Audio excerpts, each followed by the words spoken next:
बोलिए सदगुरु कबीर साहेब की जय। सदगुरु कबीर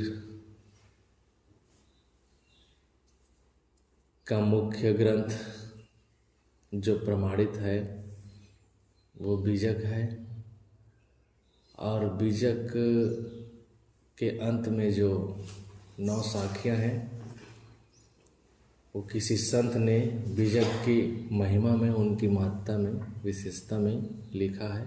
बीजक कहिए साख धन, धन का कहे संदेश। आत्म धन जेहि ठौर है, बचन कबीर उपदेश। देखै बीजक हाथ लय, पावै धन तेहि शोध। याते बीजक नाम भवम, माया मन को बोध। अस्ति आत्मा राम है, मन माया कृत नास्ति। याकी पारख लह, यथा बीजक गुरु मुख आस्ति। तो इस प्रकार से ये 9 जो साखियाँ हैं उसमें बीजक की महत्ता बताई गई है। और उसके बाद कई संत हुए हैं, उन्होंने भी कहा है कि संतो बीजक मत परमाना। बीजक मत प्रमाणित है क्योंकि उसमें कोई नियमावली नहीं है, प्राप्त विचारों की समीक्षा है और सत्य का उद्घाटन है। आप पूरे बीजक को पढ़ डालिए, कहीं कोई ऐसा नियम नहीं है। यहाँ तक कि कबीर पंथ भी शब्द नहीं है वहाँ। पंथ तो हमने बनाया ना, कबीर साहब को माने और पंथ बना लिए कबीर पंथ, लेकिन कबीर साहब ने कोई पंथ नहीं बनाया। लोग आते गए पीछे और कारवां बनता गया। कहा गया है ना, मैं अकेले ही चला था जानिबे मंजिल की तरफ। लोग आते गए, कारवां बनता गया।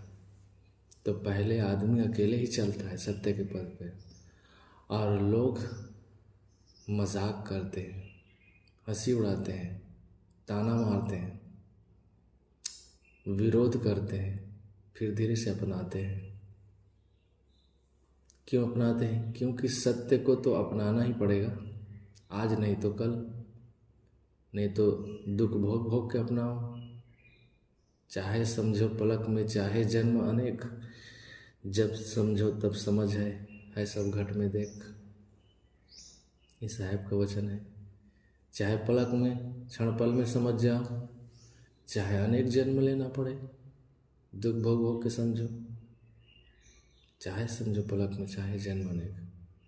लेकिन जब समझोगे कि मेरा निधान, परम निधान, सुख का केंद्र, शांति का केंद्र, कल्याण का आधार बिंदु मेरी अपनी स्वयं की आत्मा है, उसी में स्थिति बनाना है, ये जब समझोगे तभी कल्याण होगा। वो करना पड़ेगा वो काम, समझने मात्र से भी काम नहीं चलेगा। कुछ चीज़ों को समझना पड़ता है और कुछ चीज़ों को समझ करके करना पड़ता है। संसार में 3 काम करने लायक है, कुछ समझने लायक है, और कुछ करने लायक है, और कुछ त्यागने लायक है। समझना क्या है? अपने अस्तित्व को, अपने होनेपना को समझना है, मैंपना को, मैं कौन हूँ। आदमी ईश्वर को समझना चाहता है, ईश्वर से पहले खुद को समझना चाहिए। एक घटना याद आ गई।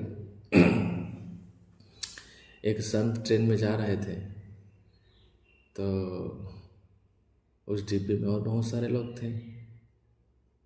तो चर्चा चलती रही। तो एक ने पूछा, आप कौन है संत से? तो उन्होंने कहा, मैं साधक हूँ, साधना करता हूँ। तो संत ने पूछा, फिर आप कौन हो?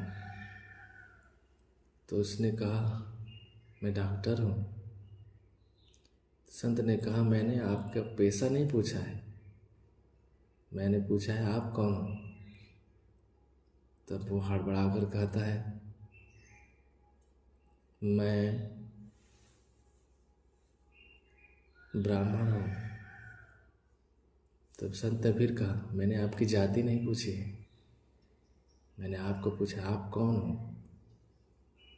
तब वो सोच में पड़ गया। फिर कहता है कि मैं आदमी हूँ। आदमी? मैंने आपके आदमी इतनी पूछे, मैं आप कौन हो ये पूछ रहा हूँ। आदमी का तो शकल है ना। हो कौन आप? हो आर यू? कौन हो? तब वो बिल्कुल एकदम निस्तब्ध हो गया, शांत। फिर कहने लगे धीरे से, आप ही बताइए फिर कौन हूँ मैं तो नहीं जानता। तब संत ने कहा, आप वही जीव हो, आत्मा हो, चेतन हो, आप ज्ञानमय हो। ये नहीं जानते, कहाँ जानते हैं? अधिकतम लोग नहीं जानते हैं अपने अस्तित्व के बारे में। और जब तक अपने अस्तित्व के बारे में नहीं जाना जाएगा तब तक भटकना जारी रहेगा, जन्म लेना जारी रहेगा। इसलिए पहले जान स्वरूप को, पाछे बंधन चिन्ह, दोनों की परिचय भई तभी मोक्ष लखे लेन। पहले स्वरूप का ज्ञान चाहिए, स्व यानी खुद, रूप यानी पदार्थ, स्वयं के पदार्थ का, मैं पदार्थ का। तब जाकर के जान पाएंगे कि ईश्वर है क्या चीज़। एक व्यक्ति ईश्वर खोज रहा था, बहुत महात्माओं के पास, संतों के पास, गुरु बाबाओं के पास, महाराजों के पास, स्वामियों के पास, विद्वानों के पास, ज्ञानियों के पास गए खूब। किसी ने संतोषजनक उत्तर नहीं दिया। बहुत लोग कहने लगे, हम ही अभी ईश्वर के दर्शन नहीं किए भगवान के, आपको कैसे करा दें? और बहुत तो उनके मन में भावना थी कि ईश्वर का दर्शन करना है। उसी रास्ते से एक पारखी संत गुजर रहे थे, तो उन्होंने कहा, सबको तो पूछ चुका हूँ, चलो इनको भी पूछ लेता हूँ क्या है। जा कर के पूछे कि क्या आप ईश्वर के दर्शन करा सकते हैं? तो पारखी संत तो जानते हैं ऐसे वैसे उत्तर देते नहीं हैं। उन्होंने सोचा इनको ऐसे ही बताऊंगा, सैद्धांतिक ढंग से तो नहीं समझेगा, प्रैक्टिकली समझाना पड़ेगा इनको। क्योंकि कई लोगों के अंदर भावना रहती है, बड़ी भावना, और वो समझते नहीं हैं, ऐसे नहीं समझ पाएंगे मुखरित बातें कहने से, जुबान से। उनको बताना पड़ता है ठीक से। उन्हें कहा करा दूंगा मैं, लेकिन असली पता चाहिए तुम्हारा, असली पता दो तो भगवान के पास में भेजूंगा जी तुम्हारा पता, जानकारी। तो उन्होंने कहा, क्या नाम है तुम्हारा? बताए, मेरा नाम रमेश है। संत ने कहा, ये नाम कब से पड़ा है? जन्म के पहले का है कि जन्म के बाद का? कहा, जन्म के पहले नाम कैसे होगा, जन्म के बाद ही नाम रखा गया है। तो कहे, नाम नकली है, असली नाम बताओ क्या है। तो कहे कि असली नाम तो पता नहीं है। अच्छा बताओ, रहते कहाँ हो? कहे, लोहड़िया में रहता हूँ।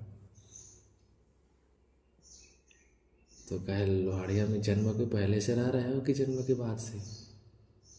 कहे, जन्म के पहले कहाँ रहूँगा मैं, जन्म के बाद से ही रह रहा हूँ। तो कहे, ये पता भी नकली है भैया, असली पता बताओ, असली नाम असली पता।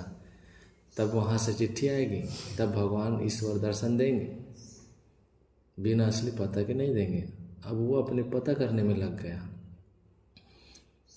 और पता करते करते करते तब उनको जानकारी हुई, पता चला, मालूम हुआ कि जिनको खोज रहा हूँ वो तो मैं ही हूँ। जेहि खोजत सो हूँ खुद ही, यह नहीं जान पाए। जिनको हम खोज रहे हैं वो तो हम स्वयं हैं, ईश्वर को खोज रहे हैं। ईश्वर तो हमारा होना ही है। अगर इंसान को दुनिया से हटा दिया जाए, इस जीव को दुनिया से हटा दिया जाए, तो ईश्वर की घटना, भगवान की घटना कहाँ घटेगी? आकाश में कि मंदिर में? जो भी घटना है मनुष्य के जीवन में घटता है। भगवत्ता एक उपलब्धि है, एक स्थिति है, एक दशा है, एक पद है। वो मनुष्य देह पा करके वो काबिलियत अर्जित करना पड़ता है। जैसे कोई डॉक्टर बनना चाहे, इंजीनियर बनना चाहे, तो ऐसे थोड़ी बन जाएगा मुंह उठा करके। उसकी पढ़ाई करनी पड़ेगी। और अगर बड़ा डॉक्टर बनना है, MBBS, तो आजकल तो उसकी पढ़ाई बड़ी लंबी चौड़ी होती है, बहुत ज़्यादा खर्च करना पड़ता है, करोड़ों खर्च करना पड़ता है एक MBBS बनने के लिए। और इस जीवन में सबसे ऊंची स्थिति को प्राप्त करना है, तो ऐसे थोड़ी होगा। उसकी पढ़ाई भी करनी होगी, तिल तिल करके मन को रगड़ना पड़ेगा, हर रोज़ ये काम करना पड़ेगा। जब हर रोज़ भोजन चाहिए, अन्न जल चाहिए, हर रोज़ नींद चाहिए, तो हर रोज़ साधना नहीं चाहिए क्या? हर रोज़ का काम है ये, एक दिन से नहीं चलेगा। क्योंकि हमारे पास मन है, इंद्रियां हैं, इस शरीर रूपी मंदिर का, शरीर रूपी घर का, ये सब जंगले फाटक हैं, दरवाजे हैं, खिड़कियां हैं, और इनसे धूल धक्कड़, गर्दा गुब्बारा, कीचड़ पानी, उबड़ खाबड़ विचार आ जाते हैं। उसकी सफाई के लिए रोज़ ध्यान जरूरी है, चिंतन जरूरी, मनन जरूरी है, आत्मावलोकन जरूरी है, सेवा जरूरी है, स्वाध्याय जरूरी है, साधना जरूरी है, भक्ति, ज्ञान, वैराग्य सब जरूरी है। यही तो साधन है जिनको लेकर उस भगवत दशा में, ईश्वरत्व दशा में, परमात्मत्व दशा में आरूढ़ होना है, उस दशा में स्थिति बनाना है। तो कबीर साहब का जो बीजक है वो आत्मधन की परख देता है। एक बाहर बीजक होता है जो बड़े बड़े सेठ साहूकार मारवाड़ियों के पास होता है, गुटका सरीखा बीजक। उसमें पूरा उनका आय और व्यय रहता है, लेखा जोखा, कितना आय हुआ, कितना व्यय हुआ, उसको वो बीजक कहते हैं। कबीर साहब का बीजक आत्मधन को बताता है कि क्या है आत्मधन, को कहाँ छिपा है, वो सबके हृदय में, जिसको गीता में महाराज श्री कृष्ण ने कहा, ईश्वर सर्वभूतानां हृदयेषु तिष्ठति अर्जुन। हे अर्जुन, ईश्वर सभी प्राणियों में बसा हुआ है। किसमें? हृदयेषु, हृदय में। हृदय का कथन है वो शरीर में है। देहोपाधि से शरीर, और शरीर ही नहीं हृदय कहा जाता है। वस्तुतः आत्मा अपने आप में है, न वो हृदय में है न इधर उधर है, वो अपने आप में है। और देहोपाधि से, देह भेद से शरीर में कहा जाएगा, क्योंकि देही में तो है वो, इसलिए देह में कहा जाएगा। लेकिन गहराई से चिंतन किया जाए, विवेक किया जाए, तो देह में रहते हुए भी वो अपने आप में है। जैसे कोई आदमी गाड़ी में बैठा है, चार पहिया में, 4 व्हीलर में, गाड़ी में बैठा जरूर है, लेकिन वो अपने आप में है, वो स्वतंत्र है ना, तभी तो वो गाड़ी से उतर जाता है, गाड़ी खड़ी रहती है। ऐसे ही जीव अपने आप में है, लेकिन कर्मों के वश प्रारब्धान तक ये शरीर में रहेगा। चाहे ये शरीर टूटे फटे, आँख कुछ हो जाए, पैर कुछ हो जाए, हाथ कुछ हो जाए, तब भी चलती रहेगी ये गाड़ी। प्रारब्ध पूरा हुआ तो देह छूट जाएगी। इसलिए साहब ने कहा, प्रारब्ध पहले बना पीछे बना शरीर, कबीर अचंभा है यही मन नहीं बांधे धीर। प्रारब्ध पहले बन जाता है, शरीर का निर्माण तो बाद में होता है। लेकिन साहब कहते हैं, हाँ, जैसे कि देखिए, शरीर बनने के पहले माँ के स्तन में दूध आ जाता है। प्रकृति पहले व्यवस्था कर देती है जीव के उपभोग के लिए, देह के गुजर बसर के लिए पहले ही वो व्यवस्था कर देती है खाने पीने के लिए। इसलिए साहब कहते हैं, प्रारब्ध पहले बना, हमारे जीवन का चक्र का निर्माण पहले से हो जाता है, देह बाद में बनती है। लेकिन साहब कहते हैं, कबीर अचंभा है यही, मन नहीं बांधे धीर। आश्चर्य की बात तो ये है कि लोग धैर्य नहीं रख पाते हैं, हड़बड़ा जाते हैं, हड़बड़ा जाते हैं तो गड़बड़ा जाते हैं, और गड़बड़ा गए तो फिर भड़बड़ा गए, और भड़बड़ा गए तो खड़बड़ा गए। इसलिए हड़बड़ाओ मत, धैर्य रखो। धैर्य नहीं रख पाते हैं इसलिए दूसर को ठगते हैं लोग, दूसर के साथ छल करते हैं, धोखा देते हैं, चोरी, बदमाशी, घूसखोरी, कामचोरी, मुफ्तखोरी, बड़े बड़े गबन, यही तो चल रहा है आजकल। थोड़े थोड़े से पैसे के लिए जो पीने खाने वाले होते हैं, जिनकी रोज़ की लत लगी है शराब पीने की, गुटखा, तम्बाकू और मांस खाने पीने की, वो क्या करते हैं, थोड़े थोड़े पैसे के लिए किसी के घर चोरी कर देते हैं, कहीं किसी का सामान बेच देते हैं। पहले तो घरे का सामान बेचते हैं, अब घर में कुछ बचा नहीं है तो फिर दूसरे के यहाँ छापा मारते हैं, वहाँ चोरी बदमाशी करते हैं। इलाहाबाद में कई बार ये घटना घटी है। गुजरात से नल मंगाए थे और बड़ा कीमती नल, एक एक नल 250-250 का, स्टील बॉडी, और उसको लगाए थे। रात में उसको काट नहीं पाया, तोड़ ताड़ के ले गया सीधा, निकल नहीं था, एकदम टाइट कस दिए थे, निकाल नहीं सके, तोड़ ताड़ के ले गए सब। पानी बहता रहा रात में झरझर झर, कोई उठे पता चला अरे पानी बह रहा है, देखा कि नल गायब है, फिर लगाया गया धीरे से पानी बंद करके उसका। तो ये दशा है। कई बार बैटरी वहाँ की चोरी हो गई, गाड़ी में बैटरी लगी रहती है नीचे में, और धीरे से गए और नीचे से एक बार तो देखा मैं, उठा तो आहट आई कोई है करके, तो सामने है मंदिर, कबीर नगर में सामने सत्संग स्थल है जिसमें लिखा है आत्मा में लौटाना ही सत्संग है। वहीं पर एक छोटा सा बॉक्स है, दान पेटी, उसी को वो चोर टटोल रहा था, देख रहा था कि इधर से खोलो करके। हमने साहब को जगाया, साहब देखिए कोई आए हैं क्या करके, चोरी कर रहे हैं। फिर दौड़ाया उसको, भागा वो गिरते पड़ते, और एकदम जाकर छलांग मार के उस पर कूद गया बाउंड्री के। और ऐसे लोगों को ठिकाना भी नहीं, अपने बचाव के लिए मार भी डालते, क्या है चाकू को रखे रहते हैं। तो जो लोग खाने पीने वाले हो जाते हैं उसकी प्रवृत्ति बड़ी नीच हो जाती है, वज्रपापी हो जाते हैं, उसके लिए मारना काटना कोई बड़ी बात नहीं है, उसका पैसा बन जाता है। अब वो पैसा बना है खाने पीने का, तो धीरे धीरे वो तो आना ही है, कंगाली छाएगी तो क्या करेगा, कहीं चोरी चमारी करेगा ही। तो साहेब का बीजक ग्रंथ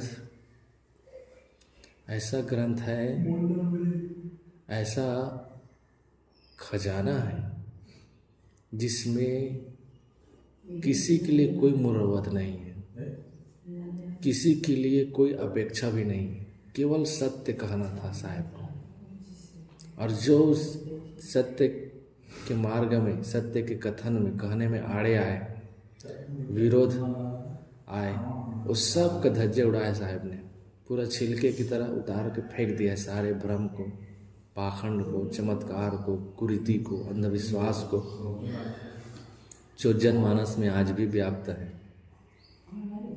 नए नए रूप में। आज तो विज्ञान युग में हम जी रहे हैं, लेकिन विज्ञान का उपयोग जरूर करते हैं और जीते हैं रूढ़िवादी में।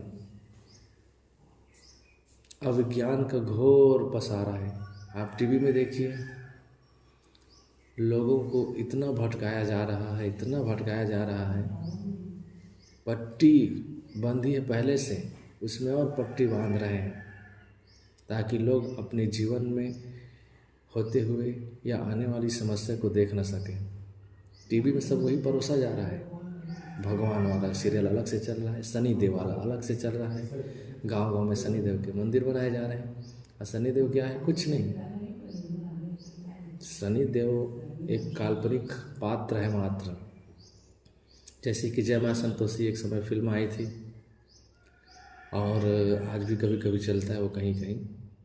तो जय मां संतोषी आई थी, तो डायरेक्टर ने उसको क्या किया था, बनाया था जी काल्पनिक पात्र जय मां संतोषी, और उसके पुजारी होते हैं तो और उनके जीवन में बहुत समस्या आती है, लेकिन भक्ति छोड़ते नहीं हैं। इस चीज़ों को हम लेते नहीं हैं, लेकिन काल्पनिक पात्र को लेकर के लोगों में इतना चला। उस समय भक्ति की बाढ़ आ गई थी। रोज कोई न कोई उपवास रहते हैं, और खास सोमवार को, शुक्रवार को खुद संतोषी माता का उपवास चलता रहा। अब आज वो सूखा पड़ गए एकदम, कोई अस्तित्व तो है ही नहीं संतोषी माता का, वो तो काल्पनिक है। और बताते नहीं है फिल्मों में इस कहानी के सभी पात्र एवं घटनाएं काल्पनिक है, जिसका किसी भी व्यक्ति या घटना से कोई संबंध नहीं है। बस ऐसे ही है। यदि उसकी समानता होती है तो मात्र उसे संयोग कहा जाएगा। तो दुनिया में घटनाएं घटती है, लेकिन अधिकतम कल्पनाएं होती हैं। जो हम देखते हैं फिल्मों में वो सब कल्पना है। वो बता ही देते हैं काल्पनिक है करके, लेकिन आदमी उसी को लेकर के पछता रहता है। उसमें बताया गया है जय मां संतोषी में कि दो है और दोनों पति पत्नी खूब भक्ति करते हैं। उनके जीवन में खूब परेशानियां आती है, उनके घर वाले सताते हैं, लेकिन भक्ति नहीं छोड़ते हैं। इन चीज़ों को लेना चाहिए। भक्ति मार्ग में चल रहे हो तो कोई कुछ कह दे, कोई ताने मार दे तो सह लो, लड़ो मत। साहब ने कहा एक जगह, सदगुरु पूरण साहब ने, कोई बोलाए कोई ठोलाए, कोई डारे सिर धूर, कोई स्तुति निंदा करे, कोई ज्ञानी कोई कूर। कोई बोली बोलेगा, अरे बड़े भक्ति वाले बने हैं, क्या भक्ति करते हैं लोग। कोई ठोलेंगे, ठेल देंगे, चलते रहोगे तो। कोई बोला कोई ठोला, कोई डारे सिर धूर, कोई इतना ही नहीं सिर पे धूल उड़ा देगा। लेकिन कोई स्तुति वह करते हैं, क्या बड़े महान है, बड़े त्यागी हैं। और दोनों में हमारा कोई लाभ नहीं है।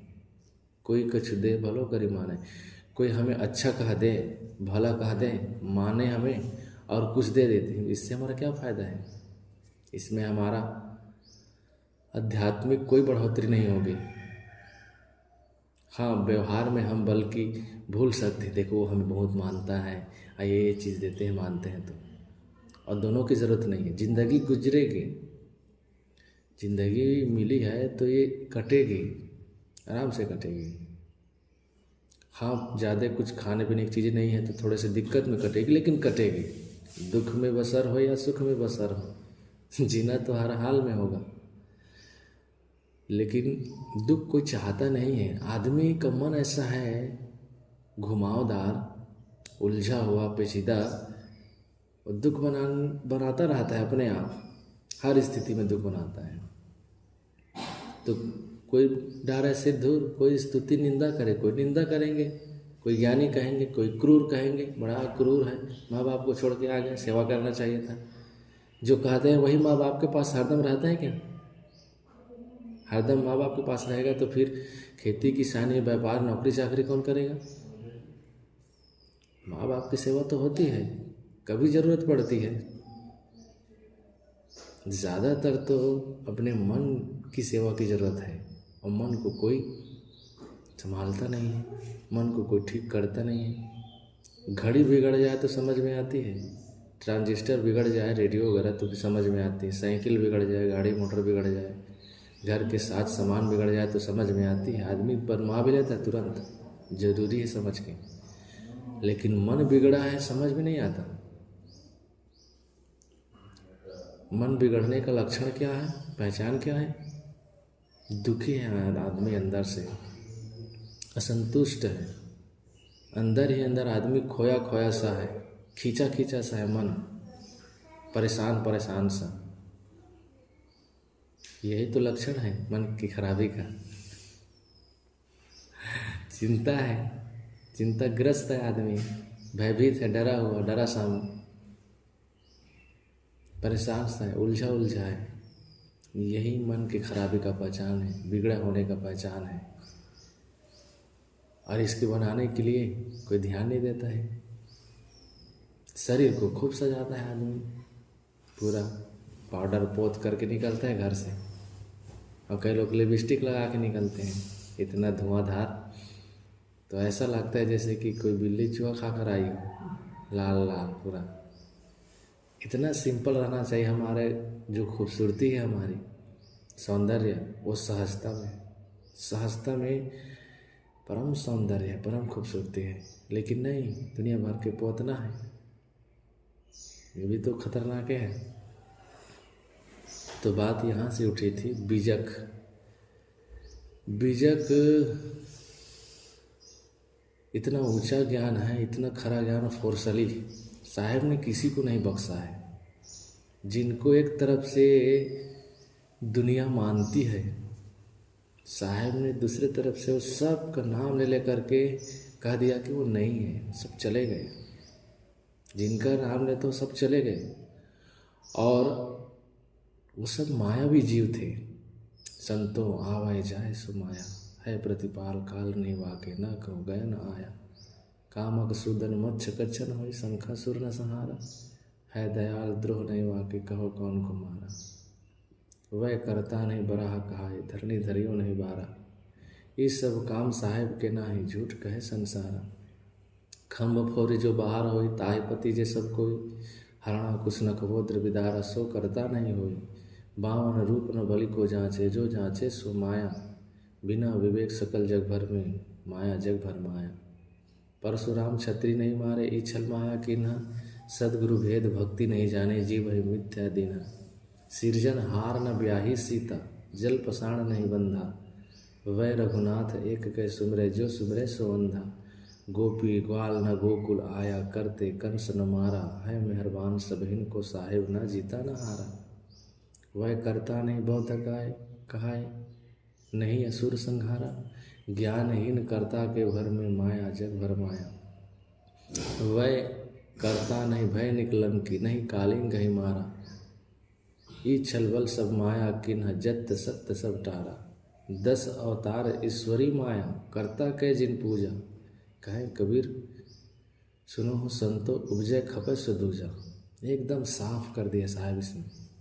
जिसको 10 अवतार कहते हो, 24 अवतार कहते हो, वो सब ईश्वर के नाम पर मायावी जीव थे। संसार में आए, अपने सूझबूझ के अनुसार जिए। उनमें कुछ अच्छाइयाँ रही, त्याग रहा, भक्ति रहा, और वो हमारे लिए लेने लायक है। त्याग, भक्ति, अच्छाई।